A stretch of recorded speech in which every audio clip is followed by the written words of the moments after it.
अस्सलाम वालेकुम नाज़रीन, मैं हूं डॉक्टर मसूद परवेज़। आप मेरा चैनल देख रहे हैं इनोवेटिव पाकिस्तान। याद रहे कि इसको शेयर करना मत भूलिएगा ताकि ज़्यादा से ज़्यादा लोगों तक मेरा पैगाम पहुंचे और उनको फ़ायदा हो, ख़ास तौर पे किसानों को फ़ायदा हो। इसको अपना फ्रीज़ा समझ के शेयर किया करें। मैं वैसे यूट्यूब से पैसे नहीं लेता, आप यूं ना समझें कि मैं अपने शेयरिंग बढ़ाने के लिए या इस तरह करने के लिए मैंने एडसन का अकाउंट ही नहीं बनाया हुआ। अच्छा, आज का टॉपिक जो है वो दोबारा से अरेंड पे है या हरनोली पे है या कैसर बिन पे या हरन पे है। हरड़ कहते हैं या हरन कहते हैं सिंधी में। तो आज मेरे पास मिस्टर अरशद आए हुए हैं। ये जब यहाँ पहुँचे तो मैं दफ्तर में नहीं था, तो ये इंतज़ार कर रहे थे मेरा। तो मैं जब पहुँचा तो इन्होंने कहा जी कि मैं बीज लेने आया हूँ और मुझे बीज की फौरी ज़रूरत है। तो मैंने खैर बीज इनको दे दिया।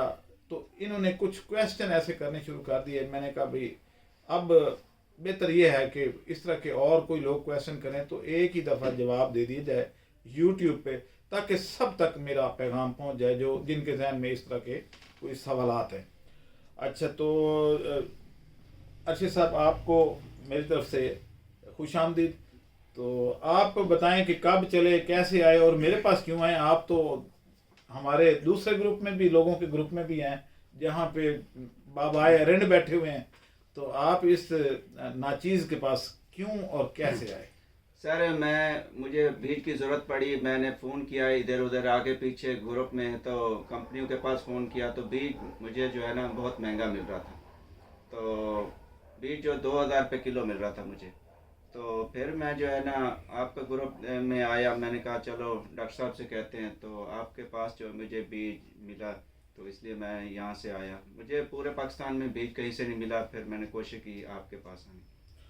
आपको हमारे पास जब आए तो कोई एक सेकंड भी आपको इंतज़ार करना पड़ा कि भाई बीज अवेलेबल नहीं है, या आ रहा है या जा रहा है, या ये हो रहा है या वो हो रहा है, ऐसा कुछ हुआ? नहीं, मैंने फ़ोन किया था तो आपने बताया कि बीज हर वक्त मौजूद होता है और 24 घंटे हमारा अमला भी मौजूद होता है, तो इसलिए मैंने कोशिश की। फिर मैं पहुंचा तो मुझे बीज मिल गया।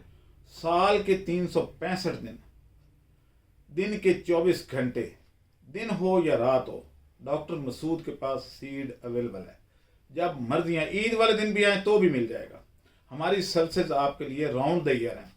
ना अंधेरी का डर, ना बादल बारिश, जो भी आज भी बारिश है बिल्कुल। तो आपको बीज मिल रहा है। अच्छा, अब एक और चीज़ है कि इन्होंने एक बड़ा ज़बरदस्त सा सवाल किया कि मेरे दफ्तर में कुछ स्पाइनलेस सीड पड़े हुए थे। तो ये मेरे से पूछने लगे कि जी आपके पास जब ये मौजूद है तो आप ने खुद ईजाद किया है, क्योंकि अक्सर लोग ये कहते हैं जी कि ये हमारी ईजाद है। तो मुझे हंसी भी आई कि पहली बात तो ये है कि सवाल बड़ा मज़ेदार था, जो हॉट टॉपिक था। तो अब मैंने कहा भाई ये तो कुदरत का बनाया हुआ है, इसमें किसी इंसान का अमल दखल नहीं है। अब मैं अगर लेबल लगा दूं, इसके ऊपर मोहर लगवा दूं कि जनाब ये मैंने बनाया है, तो मेरा ये ख्याल है कि ये नाजायज़ होगा। मैं कल फैसलाबाद गया हुआ था तो मैंने बताया था कि मैं वहाँ से, ये देखें ये स्पाइनलेस सीड मौजूद है, और ये मैंने नहीं किया। ये खुद ब खुद कुछ म्यूटेशन होके तो इस तरह के सीड आ जाते हैं। अब अगर मैं इसके बीज आगे लगाऊंगा तो वो भी स्पाइनलेस आएंगे। तो ये स्पाइनलेस वैरायटी जो है ये किसी की इजाद नहीं है, और इस पे अगर कोई अखराजात आए हैं रिसर्च के नाम पे या किसी और, तो वो ज़ाया किया गया है, वो सरमाया ज़ाया हो गया है कौम का, मुल्क का। तो ये तो कुदरती तौर पे मुझे, और इंडिया, मैंने बताया था कि 1954 से ये वैरायटी लगवा रहा था, और उन्होंने भी ख़त्म इसलिए कर दी कि आप ये देखें कि इसके जो बीज हैं वो दूर दूर लगे हुए हैं। इसके मुकाबले में आप ये देखें, जो ये, और फ़र्क देखें। अब इधर बीज भी ज़्यादा लगे हुए हैं, पास पास लगे हुए हैं, और बीज भी मोटे हैं। तो ये ज़रा दिखाइएगा, इसमें से बीज स्पाइनलेस कुछ हमने निकाल के रखे हुए हैं, तो आप देखें कि उसमें फ़र्क है। तो जो मोटा बीज है ये स्पाइन वाला है। ये देखें, ये स्पाइन वाला है, रेड। ठीक है, स्पाइन वाला रेड बीज, और जो स्पाइनलेस है वो छोटा है, ये इस कलर का। तो ये फ़र्क है, इसमें पहचान भी आप कर सकते हैं। तो ये छोटा बीज है, कम लगता है, प्रोडक्शन पर एकड़ कम आती है।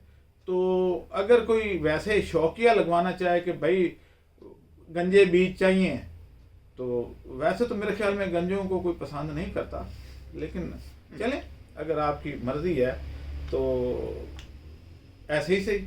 अब अगली जो सूरत हाल है कि इसको आगे इंडिया भी नहीं प्रमोट कर रहा, स्पाइनलेस को इंडिया प्रमोट नहीं कर रहा।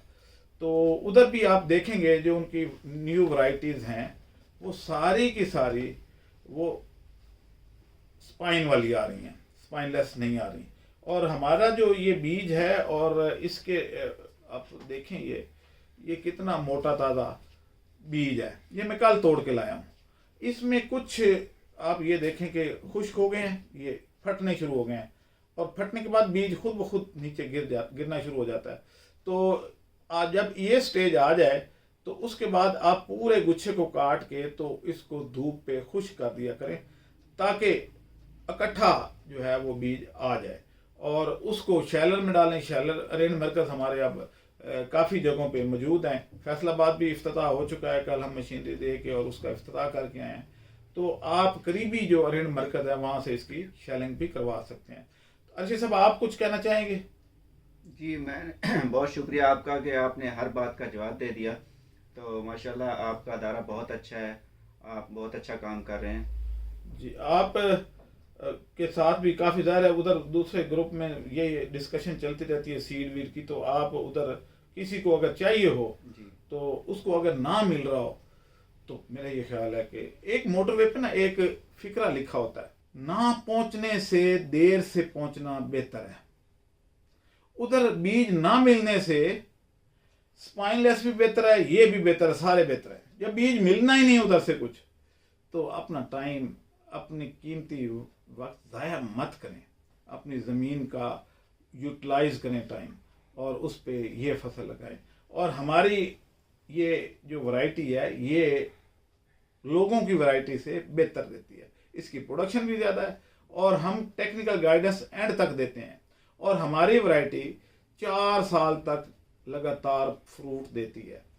अब हमारे इधर करीब ही हमने दफ्तर के साथ ही गली में कुछ जगह कच्ची थी, तो हमने बीज लगाए, तो वो अभी सिर्फ 1.25 फुट का है, और उसने फूल उठा लिए हैं और उस पे फसल लगनी शुरू हो गई है। हालांकि इक्का दुक्का लगाने से क्या, हमने कोई सिर्फ इस चीज़ को साबित करने के लिए कि भाई ये दिसंबर में भी ठीक है लगना, और अगर दिसंबर में लगाएंगे तो फरवरी के एंड पे इस पे फूल आ जाते हैं, फूल जल्दी आते हैं, फिर ज़ाहिर आगे डोडियाँ बनते बनाते 4 महीने लग जाते हैं।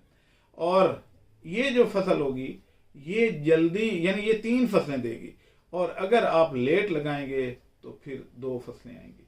तो मेरे ख्याल में आप, अब कोई और सवाल तो नहीं रहेगा अर्शद साहब, कोई आप करने वाला? बड़ी मेहरबानी, तो शुक्रिया। अब ये है कि हम इनको भी, ये कराची में होते हैं, कराची से आप आए हैं? जी जी, तो कराची में होते हैं, तो वहाँ पे अगर आपको बीज की ज़रूरत हो तो आप इनसे भी ख़रीद सकते हैं। इनके पास हमारा ही बीज है, और ये आपको वहाँ से, और बुकिंग भी कर सकेंगे। ज़ाहिर बीज इतना ज़्यादा तो इकट्ठा नहीं लेके जा सकते, लेकिन ये है कि अगर बुकिंग हो तो एक दिन छोड़ के अगले दिन आप तक कराची में डिलीवर हो सकता है।